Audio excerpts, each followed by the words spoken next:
Good morning students. आज हम कक्षा 12 से जो पोएट्री सेक्शन है और पोएट्री सेक्शन में poem number 3 on is blindness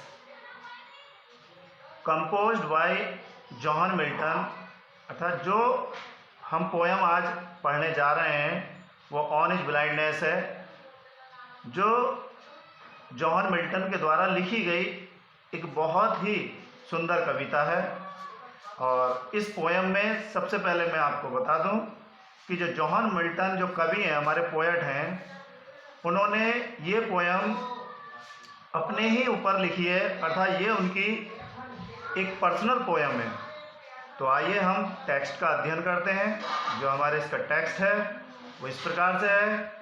John Milton जी को मैं पहले आपको बता देना चाहता हूँ कि John Milton at the age of 44 साल की उम्र में वो अंधे हो गए थे।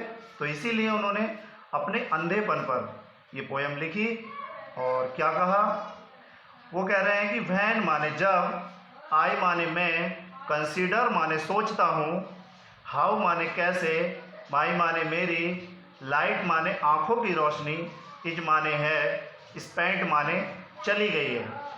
अर्थात जो पोएट हैं वो ये कह रहे हैं कि जब मैं ये सोचता हूँ कि मेरी आँखों की रोशनी कैसे चली गई, वो भी इरी माने पहले, हाफ माने आधे, माई माने मेरे, डेज माने दिनों से। अर्थात दिनों का मतलब है यहाँ पर लाइफ से। अर्थात मैंने अपनी ज़िंदगी के आधे समय काटा है, उससे भी पहले मेरी आंखों की रोशनी चली गई जब मैं इस बारे में सोचता हूँ। और इन माने में, दिस माने यह है, डार्क माने अंधकार में हो गया है, वर्ल्ड माने संसार। अर्थात जब मैं अंधा हो गया तो कहने का मेरा तात्पर्य यह है कि ये संसार मेरे लिए अब अंधकार में हो गया है। और एंड माने, और ये वाइड माने बहुत विस्तृत सा लगने लगा है, बहुत चौड़ा लगने लगा है। और एंड माने, और दैट माने जो, वन माने एक, टैलेंट माने प्रतिभा, और एक प्रतिभा जो भगवान ने, जो ईश्वर ने मुझे दी थी, और वो प्रतिभा थी कंपोजिंग पोएम्स, अर्थात कविताएं लिखने की एक कला थी। वो विच माने जो कविताएं लिखने की कला, वो इज माने अब, डेथ माने मृत्यु तक, टू हाइड माने छिपी रहेगी। अर्थात अब मृत्यु तक, जब तक मेरी मौत होगी, जब तक वो मेरे ही अंदर छिपी रहेगी। और लॉस्ड माने पड़ी रहेगी, विद माने साथ, मी माने मेरे, यूजलेस बेकार। बेकार का मतलब अर्थात उसका कोई यूज़ ही नहीं रहा, अर्थात वो अब मेरे साथ यूजलेस रहेगी। दो माने जबकि, माई माने मेरी, साउल माने आत्मा, जबकि मेरी जो आत्मा है वो मोर माने बहुत अधिक, वेंट माने उत्सुक है, जबकि मेरी आत्मा बहुत ज़्यादा उत्सुक है। क्या करने के लिए?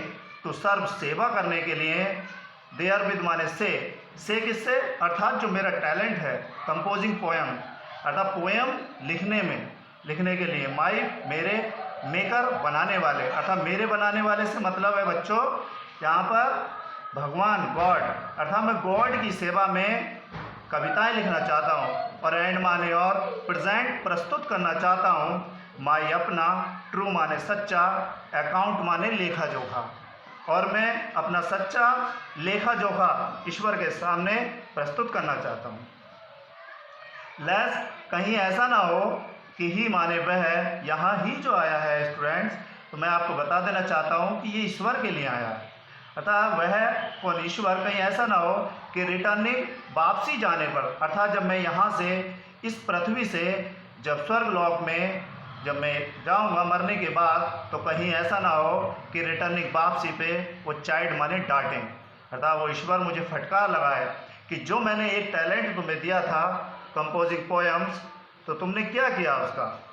तो डट गॉड, अर्थात ईश्वर, ही एक्ट, जबकि कार्य कराएगा, डे लेबर, अर्थात डे माने होता है दिन और लेबर माने होता है परिश्रम।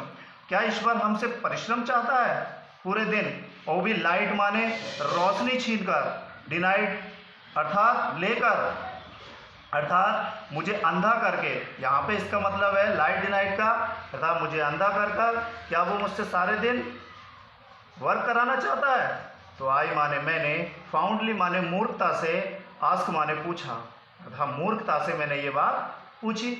जब मैंने ये मूर्खता से कही तो बट किंतु तुरंत ही पेशेंस, मेरे अंदर से धैर्य जो आया, पेशेंस का मतलब यहाँ स्टूडेंट धैर्य से है, तो एकदम धैर्य आया। उसने टू प्रिवेंट, रोका मुझे, और रोक कर दैट माने उस, मुरमुर अर्थात मूर्खता ने, सून शीघ्र ही, रेप्लाइज उत्तर दिया, और तुरंत ही जो वो पेशेंस था, वो धैर्य था मेरे अंदर, उसने उत्तर दिया कि गॉड माने भगवान को, डज नॉट माने नहीं, नीड माने आवश्यकता है, कि ईश्वर को आवश्यकता नहीं है आइदर, ना तो मैन आदमी के, वर्क कार्य की, ना तो आदमी के कार्य की आवश्यकता है, और या हिज माने उसके, ऑन माने खुद के दिए हुए, गिफ्ट्स माने उपहारों की, और ना ही भगवान के द्वारा जो दिए गए उपहार हैं, ना तो उसकी आवश्यकता है ईश्वर को। हु माने जो, बेस्ट सबसे अच्छे तरीके से, बियर सहन करता है, हिज माने उसके, उसके यहाँ हिज आया है ईश्वर के लिए,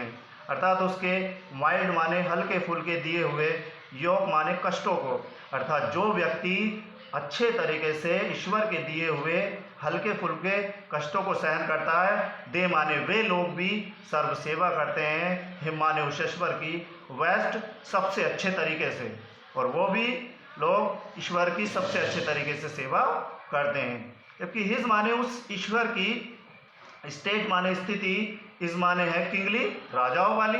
मैं आपको बता दूं स्टूडेंट, जबकि ईश्वर की तो स्थिति राजाओं वाली है, और थाउजेंड्स माने सैकड़ों, हजारों, हजारों, एट माने पर, हिज माने उसके, बिडिंग्स माने आदेश पर, स्पीड माने दौड़ने लगते हैं, अर्थात यहाँ पर जो हजारों का मतलब है हजारों देवदूत, हजारों देवदूत ऐसे हैं जो ईश्वर के एक ही आदेश पर दौड़ने लगते हैं, और एंड माने और, पोस्ट ओवर, पर माने ऊपर, लैंड माने भूमि के ऊपर, अर्थात भूमि से मतलब है पृथ्वी से, पृथ्वी के ऊपर, एंड माने और, ओशियन माने होता है समुद्र, और समुद्र के ऊपर, वो भी विदाउट बिना, रेस्ट आराम किए हुए, अर्थात ईश्वर के एक ही आदेश पर सैकड़ों, हजारों, लाखों देवदूत एक ही आदेश पर ईश्वर के, वो पृथ्वी पर और समुद्र पर दौड़ने लगते हैं, वो भी बिना रेस्ट किए हुए। अब मैं आपको लास्ट में ये बता देना चाहता हूँ कि वो लास्ट में ये बहुत ही बेस्ट लाइन उन्होंने लिखी है। उन्होंने कहा है, जॉन मिल्टन है, कि दे माने वे लोग भी इस दुनिया में, आल्सो माने भी, सर्व माने ईश्वर की सेवा करते हैं, हु माने जो, ओनली माने केवल, स्टैंड खड़े रहते हैं, और एंड माने और, वेट अपनी बारी का इंतजार करते हैं, अर्थात वो लोग भी ईश्वर की सेवा करते हैं जो खड़े रहते हैं और इंतजार करते हैं। तो in the end we can say that this poem is important for examination. Thank you student.